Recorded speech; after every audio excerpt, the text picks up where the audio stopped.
Good morning all of you. आज हम फिर से हाजिर हुए हैं बीए सेकेंड ईयर की ऑनलाइन क्लास को लेकर। आज हम मध्यकालीन भारत का इतिहास, जिसमें कि 1206 से लेकर 1740 तक की घटनाओं का जो विवरण इस पुस्तक में दिया गया है। मध्यकालीन भारत का इतिहास बीए सेकेंड ईयर का फर्स्ट पेपर है। इसके अंतर्गत आज हम जो टॉपिक करने जा रहे हैं वो है मुगल काल इतिहास को जानने के प्रमुख स्रोत या फिर साधन क्या है। तो आज हम मुगल कालीन भारतीय इतिहास को जानने के स्रोत और साधन के बारे में जानकारी प्राप्त करेंगे। जैसा कि मुगल काल से पूर्व सल्तनत काल स्थापित था यहाँ पर, तो मुगल काल के वंश संस्थापक अर्थात बाबर ने सल्तनतकालीन समाज के अंतिम सुल्तान, दिल्ली के अंतिम सुल्तान इब्राहिम लोदी को 1526 ईस्वी में पानीपत के प्रथम युद्ध में पराजित करके भारत में मुगल वंश की नींव डाली थी और लोदी वंश का अंत कर दिया था। इस प्रकार 1526 में बाबर ने भारत के अंदर एक नया वंश मुगल वंश की स्थापना की थी। इस मुगल वंश में अनेक योग्य और प्रतापी सम्राट हुए, जिनके शासनकाल में साहित्य कला के क्षेत्र में काफी उन्नति हुई थी और मुगल साम्राज्य के प्रचार प्रसार और विस्तार में इन शासकों ने अपनी मुख्य भूमिका निभाई थी। तो बाबर ने भारत में 4 युद्ध के द्वारा मुगल वंश की स्थापना की थी। पानीपत का प्रथम युद्ध, जो कि बाबर और इब्राहिम लोदी की सेनाओं के बीच लड़ा गया था, इसमें बाबर विजयी रहा था और इब्राहिम लोदी लड़ता हुआ पराजित हुआ और मारा गया। इसके पश्चात बाबर ने खानवा का युद्ध लड़ा, जो कि मेवाड़ के शासक राणा सांगा के मध्य लड़ा गया था। इसके पश्चात चंदेरी का युद्ध, जो कि 1528 ईस्वी में लड़ा गया। इसके पश्चात घाघरा का युद्ध, जो कि 1529 ईस्वी में लड़ा गया था। चंदेरी के युद्ध में बाबर ने मैदिनी राय को पराजित कर दिया था, जबकि घाघरा के युद्ध में बाबर ने अफगानों की सत्ता को शासन को समाप्त कर दिया था। इस प्रकार पानीपत और खानवा के युद्ध में विजय होने के बाद बाबर ने भारत के अंदर मुगल वंश को मजबूती से स्थापित कर लिया था और इसके पश्चात अन्य महत्वपूर्ण शासक हुए, जिन्होंने मुगल साम्राज्य के विस्तार और प्रचार प्रसार में मुख्य भूमिका निभाई। इनमें से बाबर के पश्चात आते हैं हुमायूं। तो हुमायूं की जो शासन अवधि है वो 1530 से 56 के मध्य रखी गई है। तो हुमायूं के शासनकाल को 2 भागों में बांटा गया है। तो जैसा कि बाबर की शासन अवधि 1526 से 30 रही थी, इसके पश्चात हुमायूं गद्दी पर बैठा 1530 ईस्वी में।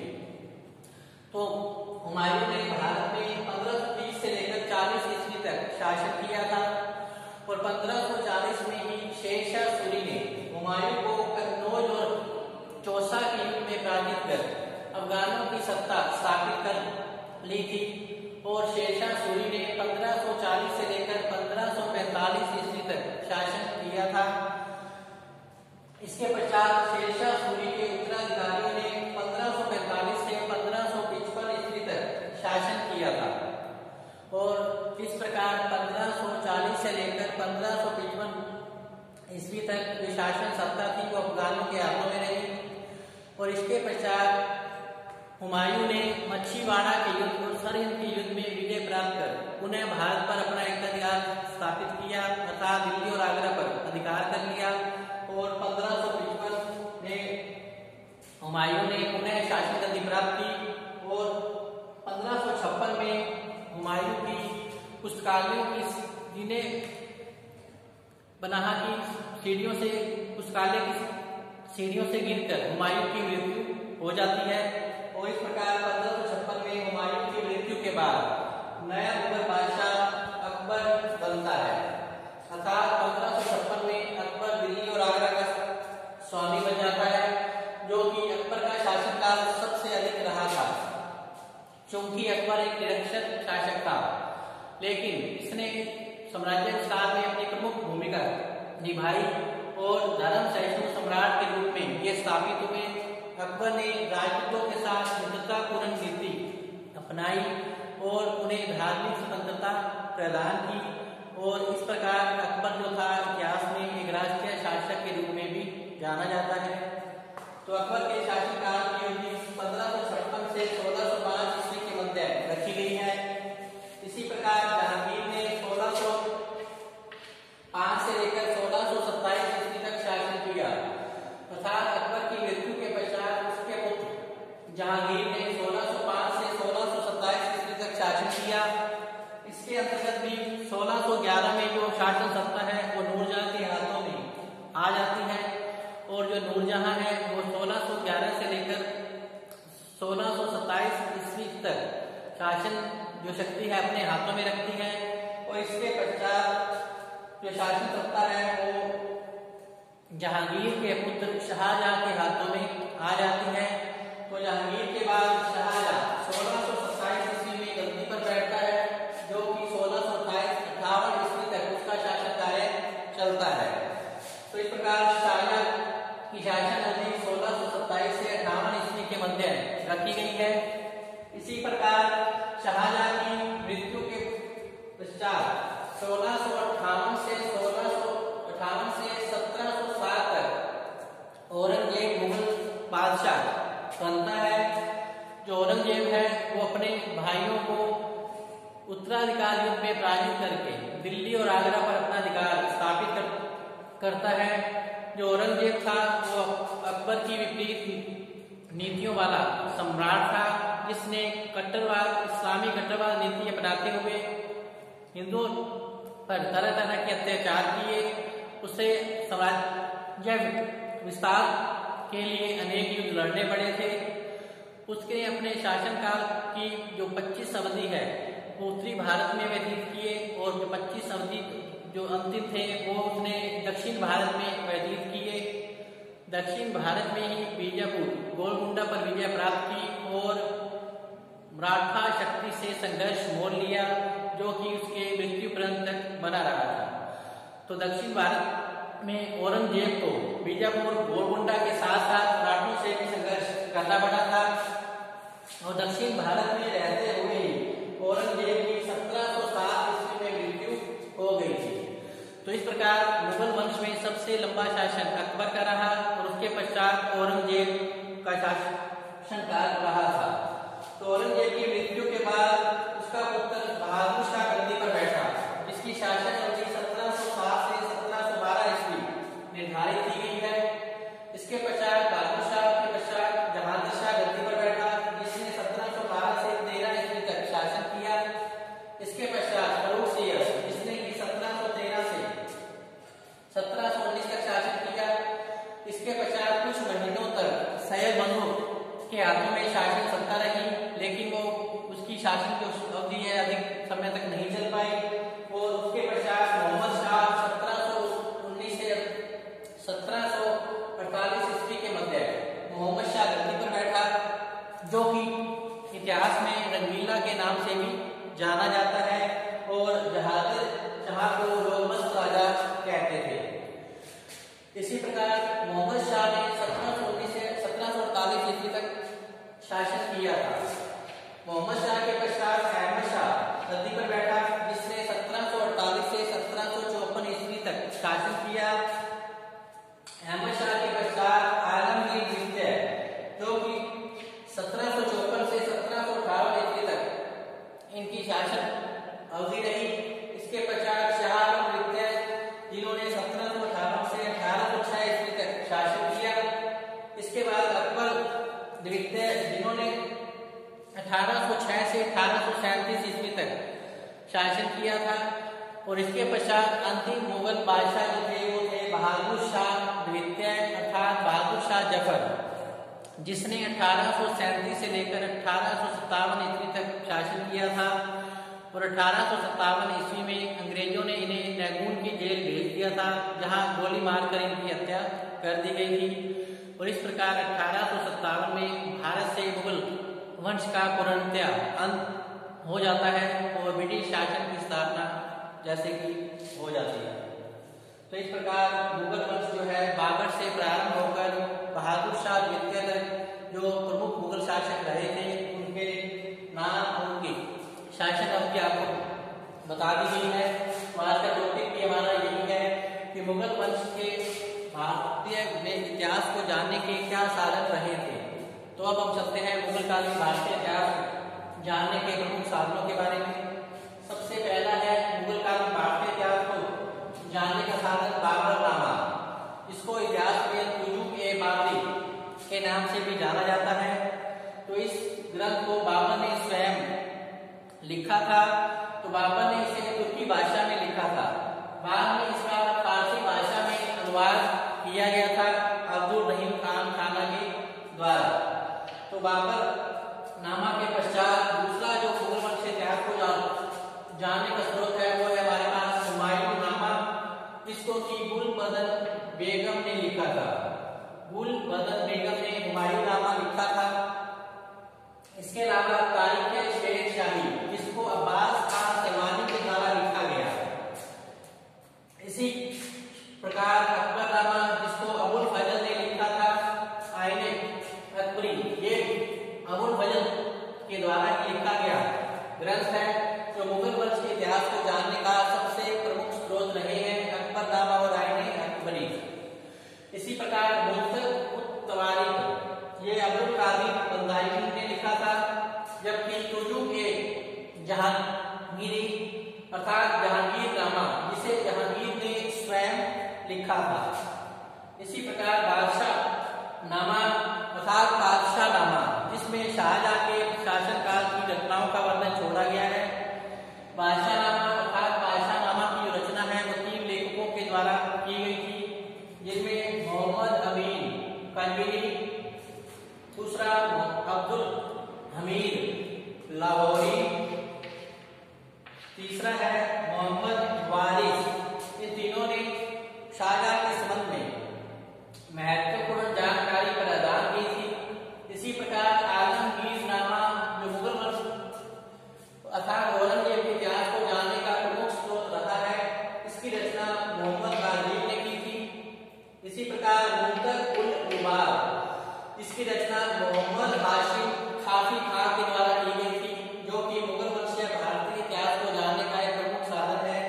इसी प्रकार नुस्खा-ए-दिलकुशा, इसको भी भीमसेन के द्वारा लिखा गया था। इसी प्रकार travels in the Mughal empire, ये विदेशी यात्रियों के अंतर्गत जो जानकारी है मुगल वंश के इतिहास के बारे में दी गई है, इसको बर्बियर ने लिखा था। 2 विदेशी यात्रियों ने लिखा था, ट्रेवल्स और बर्बियर ने। इसी प्रकार स्टोरिया डी मगोर, जिसको मनुची ने लिखा था। तो यह स्टोरिया डी मगोर भी प्राचीन स्टोरिया डी मगोर भी मुगल कालीन भारतीय इतिहास को जानने का एक प्रमुख साधन है। इसमें मुगल वंश के इतिहास को जानने में काफी सहायता मिलती है। तो आइए हम चलते हैं मुगल वंश के इतिहास को जानने के स्रोत को विस्तार से समझते हैं। तो सबसे पहला है बाबरनामा अर्थात तुजुक-ए-बाबरी, जिसकी रचना स्वयं बाबर ने की थी। तो इस ग्रंथ को बाबर ने तुर्की भाषा में जैसा कि लिखा था। तो ये ऐतिहासिक ग्रंथों में सबसे महत्वपूर्ण ग्रंथ माना गया है। यह ग्रंथ बाबर ने तुर्की भाषा में लिखा था और इसका सर्वप्रथम फारसी जो अनुवाद था वो शेख जैन वफाई खाफी ने किया, जो कि बाबर का एक मित्र भी था। परंतु फारसी भाषा में इसका सुंदर जो अनुवाद है वो अकबर के आदेश अनुसार अब्दुल रहीम खान खाना ने किया था। अतः अब्दुल रहीम खान खाना ने इसको फारसी भाषा में लिखा था। बाबरनामा मुगल वंश के इतिहास को जानने का एक प्रमुख स्रोत रहा है। इसमें बाबर के व्यक्तिगत जीवन और उसके शासनकाल की घटनाओं की जानकारी, उसके प्रमुख युद्ध और तत्कालीन समाज की प्राकृतिक दशा, इसके अलावा बाबर के समय की तथा तत्कालीन समाज की सामाजिक, आर्थिक, धार्मिक और राजनीतिक स्थिति के बारे में जो महत्वपूर्ण जानकारी है वो बाबरनामा अर्थात उर्दू के बारे में प्राप्त होती है। इसी प्रकार नेक्स्ट है हुमायूंनामा। इसकी रचना की गुलबदन बेगम ने की थी। तो हुमायूंनामा की रचना गुलबदन बेगम ने की थी, जो कि हुमायूं की बहन थी। तो अकबर के अनुरोध पर ही उसने इस ग्रंथ की रचना की थी गुलबदन बेगम ने। तो विद्वानों का कहना है कि उसने अपनी स्मरण शक्ति के आधार पर बाबर और हुमायूं के शासनकाल की घटनाओं की जानकारी इस ग्रंथ में दी है। तो इसमें त्रुटियां होना स्वाभाविक है। फिर भी बाबर के संबंध में उसने जो कुछ भी लिखा वह महत्वपूर्ण है और हमारी जानकारी बढ़ाने में ये काफी सहायता भी करता है। इसके अलावा हुमायूं से संबंधित घटनाओं की तो वो प्रत्यक्ष गवाही थी, अर्थात हुमायूं से संबंधित घटनाओं की तो वह प्रत्यक्षदर्शी थी। इस संबंध में रिजवी ने लिखा, स्त्री होने के नाते गुलबदन बेगम ने युद्धों का संक्षिप्त इतिहास दिया है, परंतु उसने मुगल हरम के जीवन और हुमायूं के पलायन का रोचक वर्णन भी इस ग्रंथ में किया है। तो कुछ मामलों में लेखिका ने हुमायूं की कमजोरियों पर पर्दा डालने का प्रयास भी किया है। तो इसी प्रकार जो हुमायूंनामा है गुलबदन बेगम द्वारा लिखा गया है, जिसमें बाबर और हुमायूं की घटनाओं की जानकारी प्रदान की गई है। इसके बाद है तारीख-ए-शेर-शाही, जिसका रचना जो है अब्बास खां सरवानी के द्वारा की गई थी। अब्बास खां सरवानी जो था अकबर की सेवा में नियुक्त था और अकबर के आदेश अनुसार ही उसने अब्बास खां सरवानी ने तारीख-ए-शेर-शाही की रचना की गई थी, जो कि सबसे महत्वपूर्ण ग्रंथ है। शेरशाह सूरी के शासनकाल को जानने का जो महत्वपूर्ण ग्रंथ है वो तारीख-ए-शेर-शाही है। तो इसमें शेरशाह और इस्लाम शाह के समय का विस्तृत विवरण दिया गया है। तारीख-ए-शेर-शाही में इस्लाम शाह और शेर शाह के बारे में विस्तृत विवरण दिया गया है। इस ग्रंथ की कमजोरी यह है कि इसमें जो तिथियों की जानकारी वो हमें नहीं मिलती है और इसके लिए हमें अन्य ग्रंथों का सहारा लेना पड़ता है। फिर भी इसके दोष होते हुए भी यह महत्वपूर्ण ग्रंथ है जो हमें शेरशाह सूरी के समय की जानकारी प्रदान करता है, तारीख-ए-शेर-शाही। इसी प्रकार नेक्स्ट है अकबरनामा आईन-ए-अकबरी, जिसको कि अबुल फजल के द्वारा लिखा गया था। तो इस ग्रंथ का अकबरनामा ग्रंथ का जो लेखक था वो अबुल फजल है। उसके पिता शेख मुबारक और बड़ा भाई जो फैजी था वे भी उस समय के प्रसिद्ध विद्वान रहे थे। इस विशाल ग्रंथ को 2 भागों में विभाजित किया गया है। प्रथम भाग को भी 2 भागों में बांटा गया है। पहला अकबर का जन्म, तैमूरियों की वंशावली, बाबर और हुमायूं के राज्य का विस्तृत विवरण जो है इसमें किया गया है।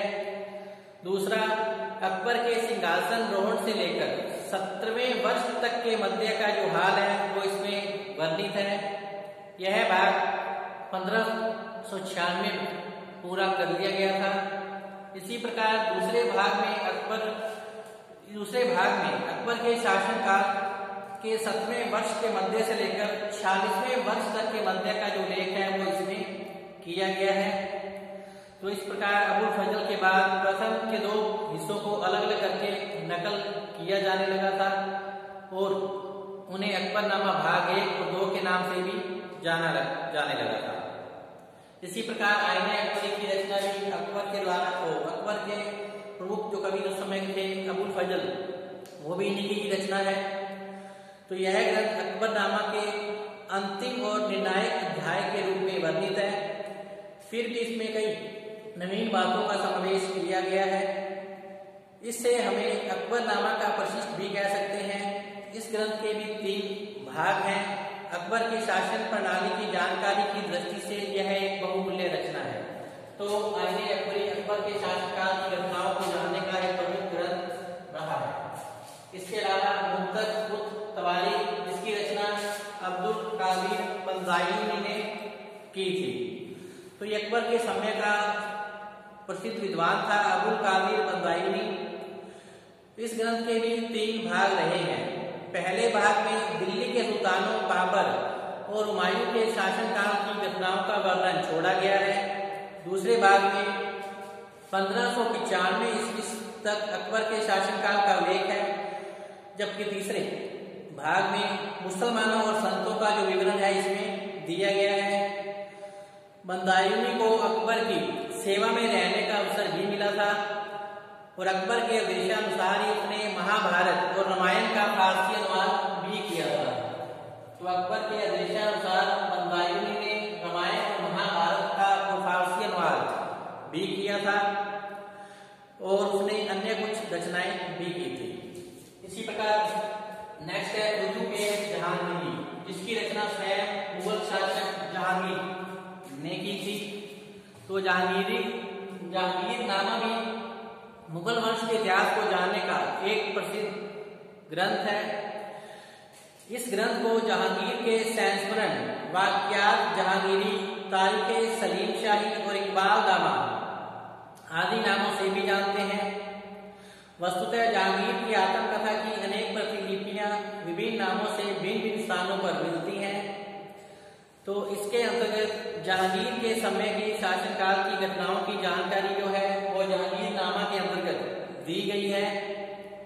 तो इसके अलावा विद्वानों के अनुसार जहांगीर के शासन के प्रारंभिक 12 वर्षों के संस्मरण जो थे वो जहांगीर ने स्वयं लिखे थे और 18वें वर्ष का जो हाल था वो मोहम्मद खां की सहायता से लिखा गया था और बाद का जो हाल है वो मोहम्मद खां ने अन्य साधनों के आधार पर जो है जहांगीर के शासनकाल की घटनाओं के बारे में जानकारी दी थी। इसी प्रकार नेक्स्ट है बादशाहनामा अर्थात बादशाहनामा शाहजहां के शासनकाल की घटनाओं को जानने का एक प्रमुख स्रोत रहा है।